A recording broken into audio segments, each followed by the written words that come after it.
So I think a lot of people really liked my first video on the Minecraft Theatrical Mod, so I thought I should do just some more advanced features of the mod, and some more advanced things you can do with ETC Nomad as well, for the people that want to do more advanced things with it.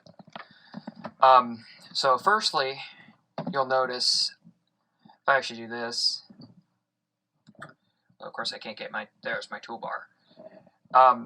This is a Mac, but I am remoted into a PC that I'm using. I mainly use the PC as a Minecraft server. It's a 2012 Dell Optiplex 390, so it's just barely good enough to be a Minecraft server, and it runs this software just fine. I mean, you could run Nomad on a Windows XP PC, no problem. So it's not very heavy software. So, but I should mention, this is not a VM. This is physical hardware. I'm just remoted into it, and it's running Windows 7. Sue me, I don't know. Windows 7 is just, you know, what was on the computer when I got it. I got it for free, so it was what was on the computer. It was licensed. I didn't really care, and you don't need Windows 10. Windows 10 is just going to slow down the PC anyway. So some of the more advanced things we can do with the mod that I think are pretty cool.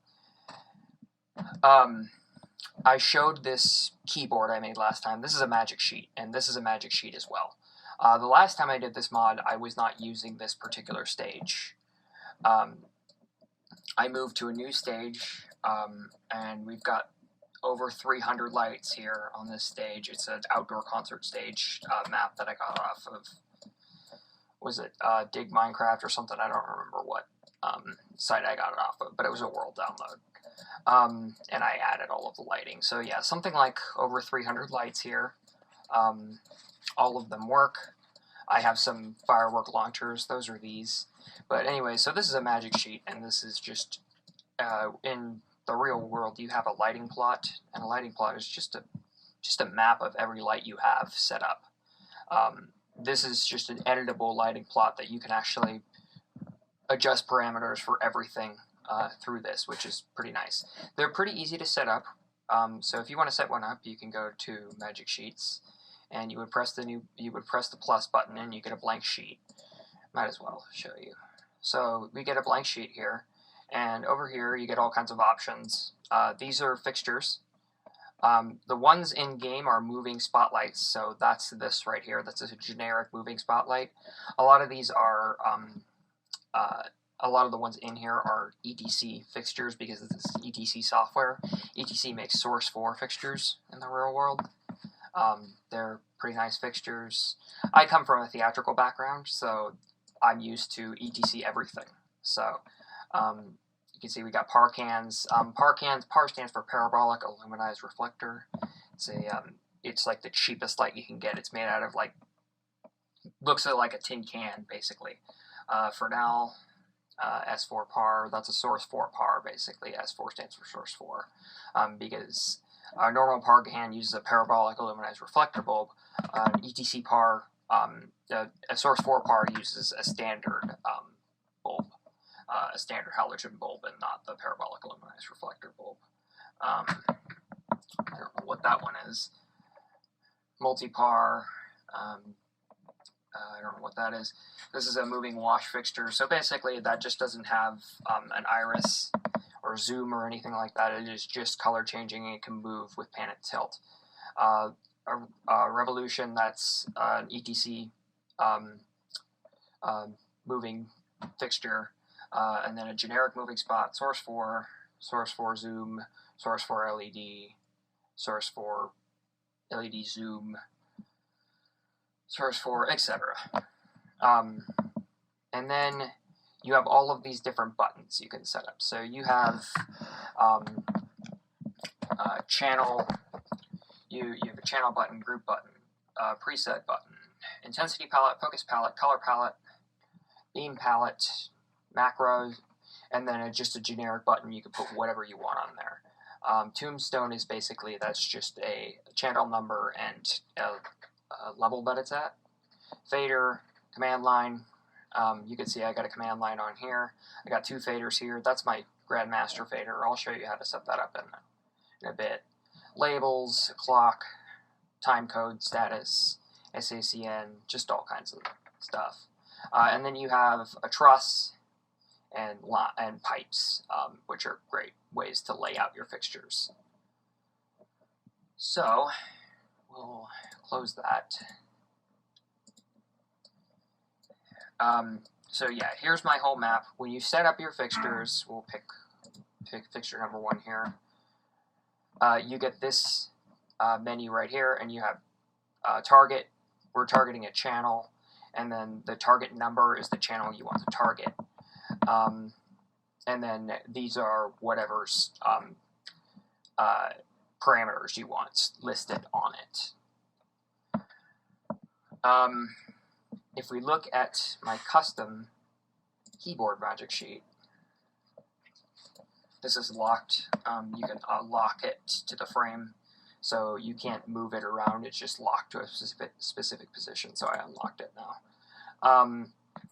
You can see we've got all these different buttons, and they all correspond to different things, and I've adjusted them and whatnot. I have my soft keys down here. These are macros to go to queues. We have the normal keypad, just the most used buttons here, and then a bunch of other buttons that I use all the time. Effects over here, colors over here. These go to list of color palettes. These are actual like effects. I have my groups here. Some specials. So I have lockout, shutdown. Shutdown is a macro that I've been working on. It doesn't work too well. And then I have these down here, Qlab, and we'll get to that in a second because that's pretty cool. Lockout will do this, and it locks out. You can see it locked out in the command line. There is no password. It is just Shift Escape to unlock it, and Shift Escape to lock it. Now, live versus blind. For the theatrical mod, you're not going to use blind. Blind would be if you're currently running a show and you're also trying to program at the same time. You can go into blind program while also having your live show running. I have a save show macro, so let's go over macros because I keep mentioning them. So we'll add macros to the sheet here if I can find them.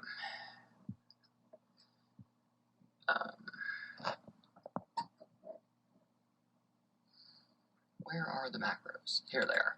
Okay, so macros are basically, they're just some kind of shortcut that you can set up. So you can see, well, macro 1 is obviously broken. Macro 2 is Pyro Launch, which basically, that's just a, that was a macro for a firework launcher that I had set up on my last world. Curtain close open, those were also for the last world. Record next queue, so this, you can write these in here. So when you edit it, you would go here, click there, and then you have all this list of things that you can do. And then you got to make sure that you use the soft keys down here to exit, otherwise it'll just punch in whatever you're trying to type. So you have to keep that in mind. Go to Q100. Basically, they're just shortcuts that you can set up to do whatever you want.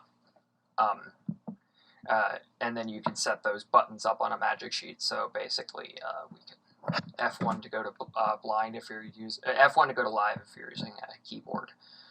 Yeah, if you have a keyboard in front of you. Normally on a console, you don't have a keyboard in front of you. You have actually, it's up here.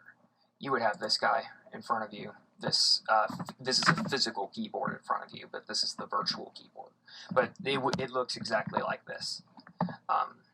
But yeah, and then you wouldn't normally have a keyboard in front of you, but this case we have a keyboard in front of us. So those are macros. You can also set up faders. I'm not very good at that, so I'm not going to show you how to set up faders, but faders is an option if you want to control individual fixtures. This is the PSD. Which, if you've already used the mod, you know that the PSD is the queue list. Now I have gone over auto follows. and cue time and all of that. Let's see, what else can I show you? Oh yes, custom effects. So I'll show you some of the custom effects that I've written. Effects. Effects is a tab that you will automatically get sent to blind if you enter, so you gotta remember to go back to live after you're done in effects. 1 through 26 are all custom effects that I have written. If they begin with a 9, they are default effects that come when you start Nomad. So there's 5 different types. This one, see, is a step-based. Focus is just pan tilt. Step-based is, you can see here's a setup for a step-based. So basically, you have your step, the channels you want to edit, and then the on-state or off-state, and the parameter. So the parameter can be a multitude of things. In this case, it's intensity, and this is just, you know, this is just a sequential flash, so each one is on. And then you can adjust things like the scale and the time. Scale is good for focus because that makes it move in a much wider radius. And then the cycle time is just how long it's going to take to go through it. And then the duration, infinite in this case. So it will just keep repeating itself until you stop the effect. So let's say we want to run an effect. We'll go back to live.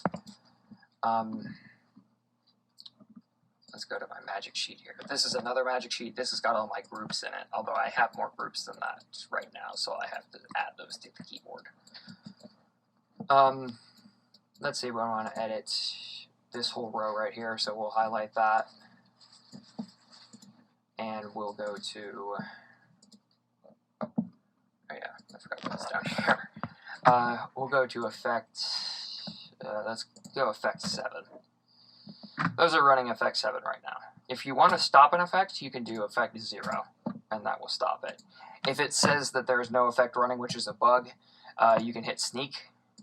What sneak does is sneak will remove any manual parameters you've set and go back to whatever the parameters that are set for the queue you are currently in. So if I press sneak, those fixtures will move back to the position that they were in, and they will move. They will move back to the position that they're in, and that's it.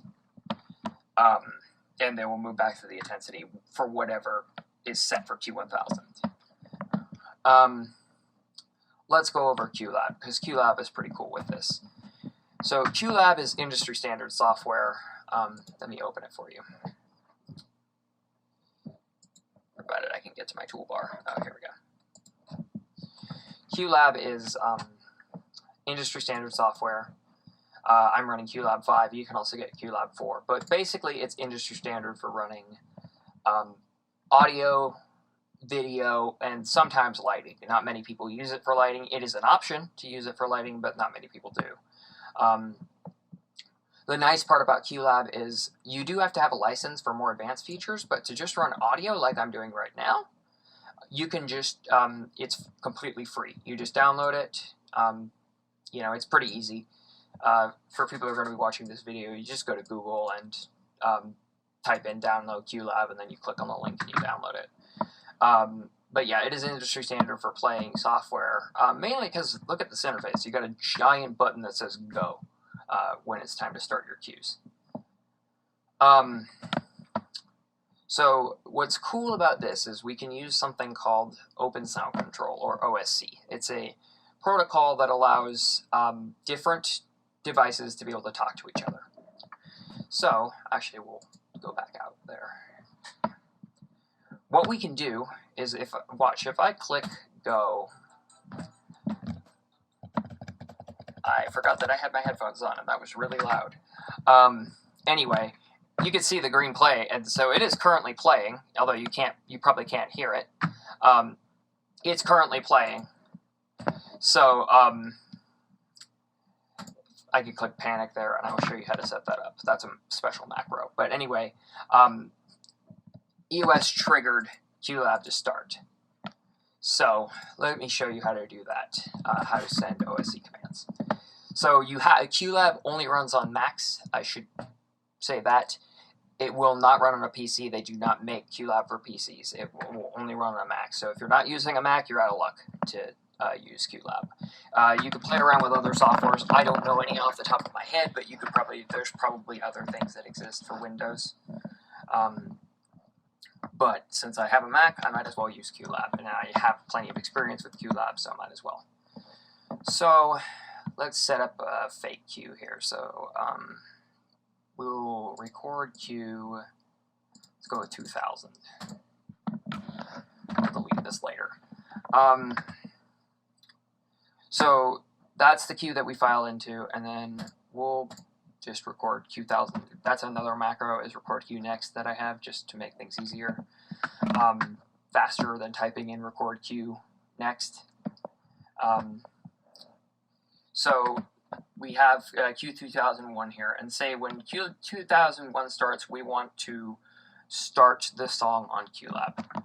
How we can do that is we can do Q, and then you see our soft keys down here.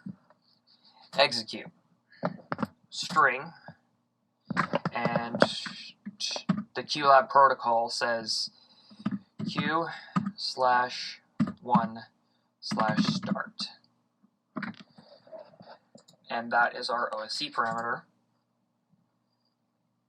If I do that, it starts the song. Pain in the butt for me to go back, but you can believe me that it started the song. So we do have to configure that. So we go to the browser here, setup, system settings, show control, OSC. And we have OSC UDP TX IP address and an OSC port. Qlab listens on port 53,000. And this is the IP address of my Mac on the local area network, LAN network. And I'll also go over, after I'm done with this, how I'm able to run Minecraft on the Mac from a completely different PC, and then running EOS on a completely different PC. So we can go back to Qlab. We'll go back to Qlab real quick, provided I can get there. There we go. Okay. And to get that IP address, we can just click the cogwheel, the settings on the bottom, go to Network, OSC Access, and I have 3 IP addresses listed here. I don't know why I have 3, I should have 2, but whatever.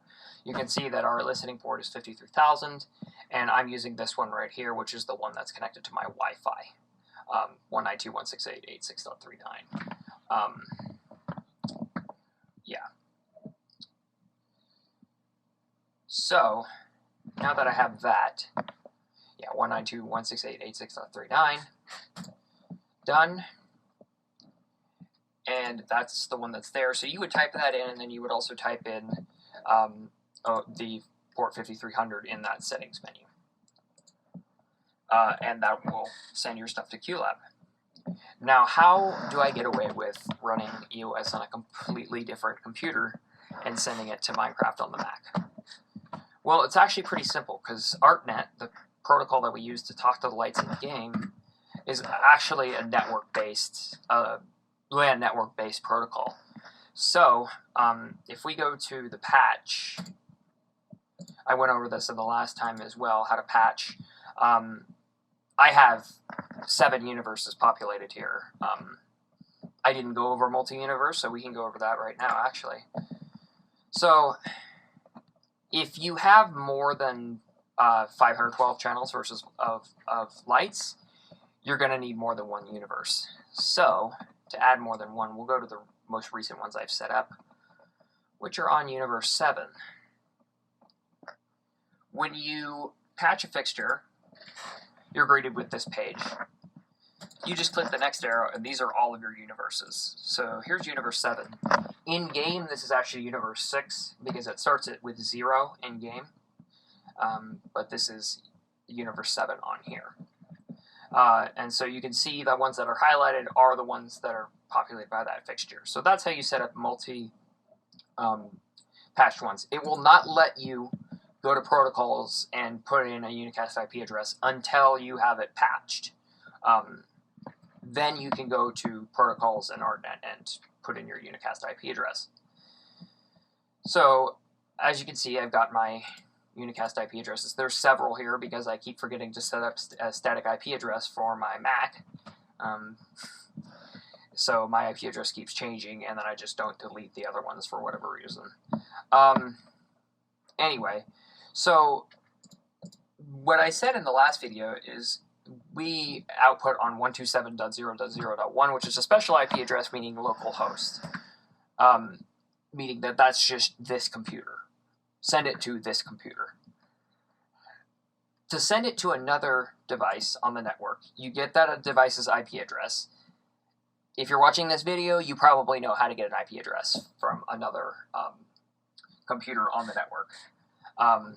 Yeah, if you want to actually attempt this, I'm assuming that you're going to know how to obtain the local IP address of the other computer you want to send the data to. You would then enter that local IP address in here, and then let's go to Minecraft, and I will show you how to configure that. Make sure I can still go back. Okay, I just messed up my whole configuration there, whatever. I'll fix that in a minute. Okay, so here's Minecraft. Let me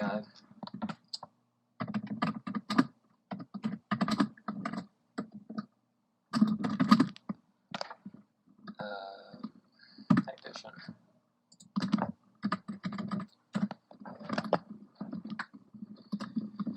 Okay, so I put all of my ArtNet interfaces back here just so that they're in one place and I don't have to remember where I put them when I go to change IP addresses.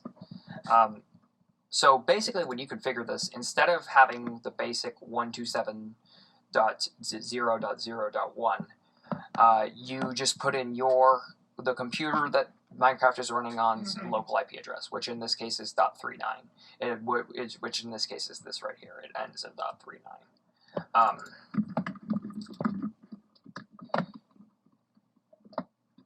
And then you should have control in the other thing. It's really finicky, so it takes some playing around with if you don't get it to work the first try.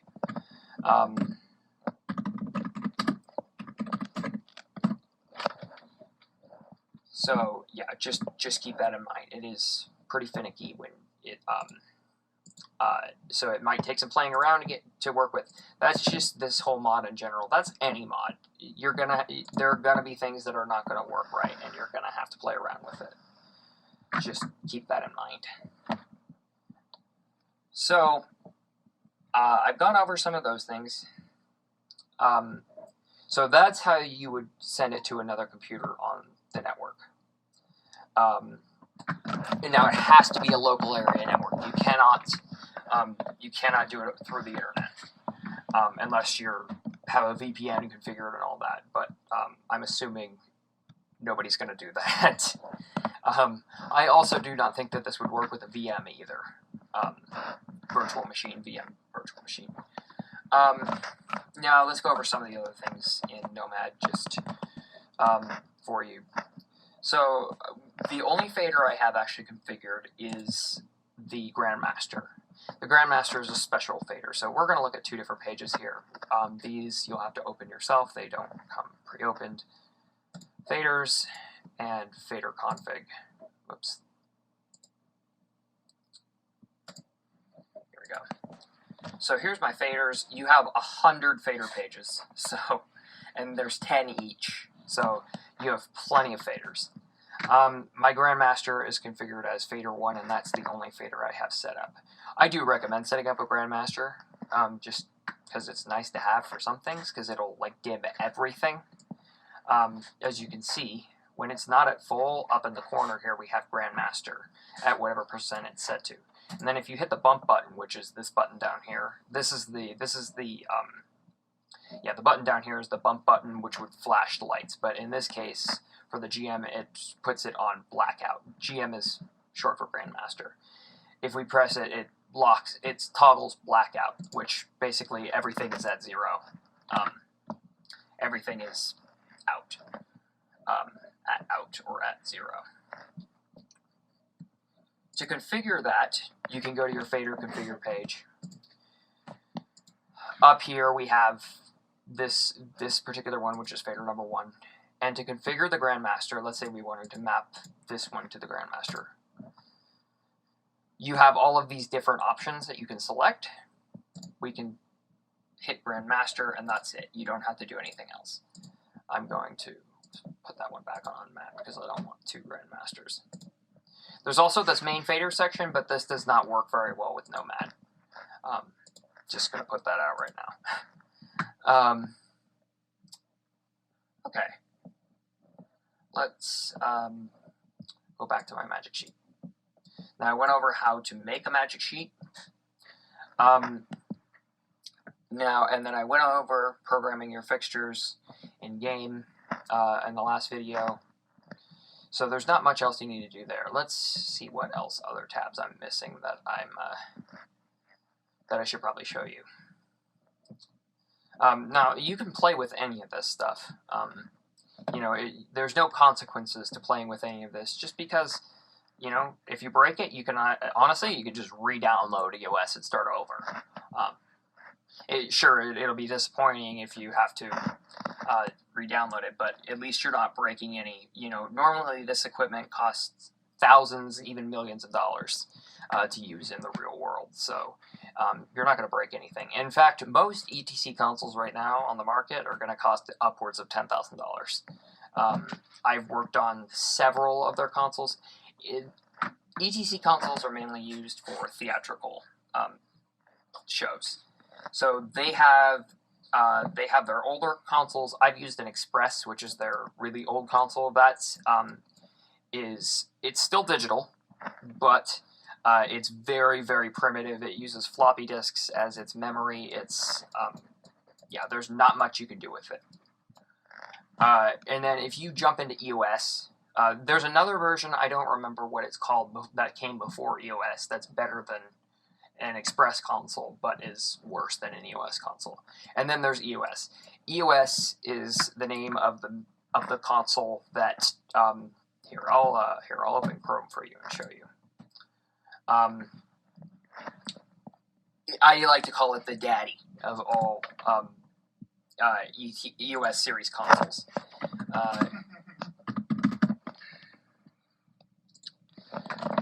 It's basically it's designed for traveling Broadway shows. It's this guy right here. So it has built-in monitors on the console instead of having external monitors. The other console, the fanciest console, ETC console I've gotten to use is an ETC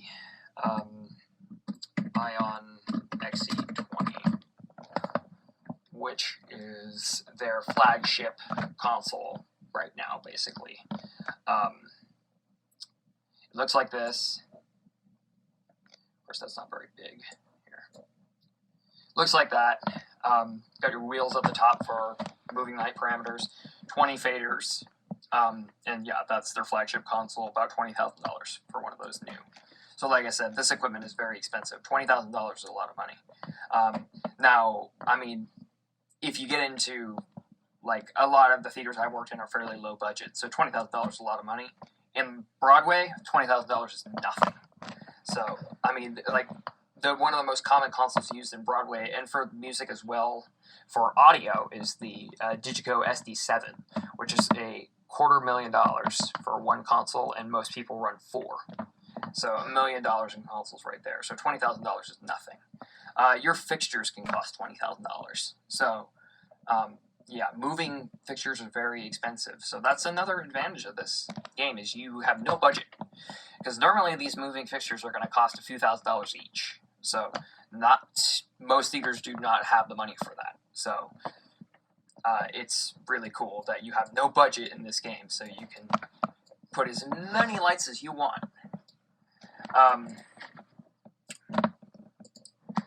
Now let's see what else. Oh yeah, so I've used the Ion XE, I've used the Ion, and I've used an Element. The original Ion is, a lot of theaters are still using them. They came out in the early 2000s. The older versions still run Windows XP. The newer versions either run Windows 7 or Windows 10. Because you can get it refurbished by ETC, and they'll put in a new motherboard, and they'll put in a new CPU, and then you'll get, they'll put in a new motherboard, new CPU, and then you can run the latest software, and you can run a newer version of Windows. Because that's all those consoles are, is they're basically a PC with a fancy keyboard on it, and a built-in DMX controller. That's it.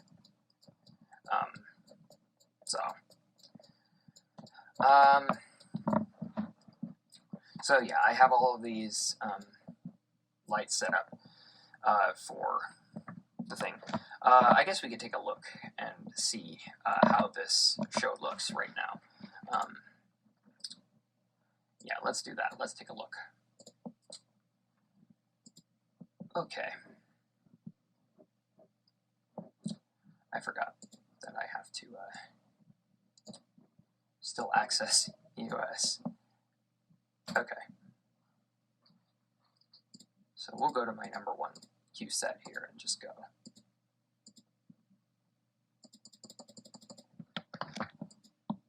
Whoops. I forgot that Q0.5 does not exist here. Go to Q1. Music is playing, although you can't hear it. Here you go. It's really struggling right now because my Mac is... The M1 is still a complete powerhouse, but it does not have the graphics processing to handle this very well. So, that's why I actually put it on the other computer, is because I get that advantage that... I get the advantage that if I put it on the other computer, I can get back some graphics processing. Yeah, I can get as much graphics processing as my M1 CPU can handle. Anyway, it's pretty cool, this whole setup, and this is not even all the lights. We'll stop this. Go to a Q. Okay, so if you want to learn how to do these Qlab custom keys, they're just macros. So you can go to the macros tab. Oh, I already have a macros tab actually. So they're right here. So to panic, which is basically just stop Qlab.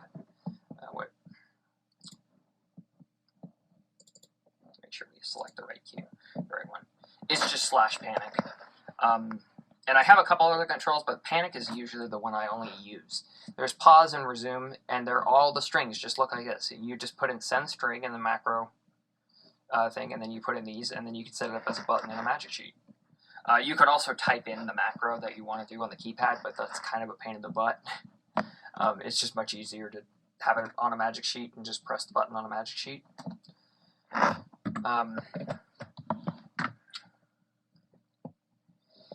Yeah, there's most of the advanced features I think that I can think of right now that I would go over. I mean, there are probably some things that I'm missing that I will probably forget and then make a video about it again in like 6 months from now. But for right now, yeah, that's about it for all of this more advanced features to use with the Minecraft Theatrical Mod. I mean, it is remarkably powerful, the amount of things that you can do with this. Another mod that I've been playing around with to go with the Theatrical Mod, I found a mod, I don't remember what it's called, something about musical instruments. Let's see if I can find the name in-game here. So, one more? Oh, it's down here. It's Mimi is the name of the mod, but that's a play on MIDI. MIDI is another protocol that actually EOS can output and Qlab can listen to, but I prefer to use OSC. OSC is a little bit more streamlined. But MIDI stands for Musical Instrument Digital Interface. It's been around since the 80s, and basically it's just a electronically way you can control instruments. So there's a whole kinds of instruments here, and you can actually control them with MIDI. I haven't gotten around to it yet, but theoretically I should be able to set EOS to send out MIDI and actually play the instrument, like play music on the instruments in-game. I'm not a musician, so it'll sound terrible, but it is something fun that I want to play with, but I have not gotten around to yet. MIDI is most commonly used with synthesizers, just because synthesizers are already digital. But it can be used with electric pianos and all kinds of other things. But yeah, this theoretically you should be able to do that with this mod. You should be able to control these instruments with MIDI software outside of game, which is pretty cool. So that's something I'm playing around with. Maybe I'll make a video on it, although I probably won't because I'm not a musician. I'm a technician, not a musician. Not in the slightest. I am a musician, so yeah. But yeah, I think that about covers it.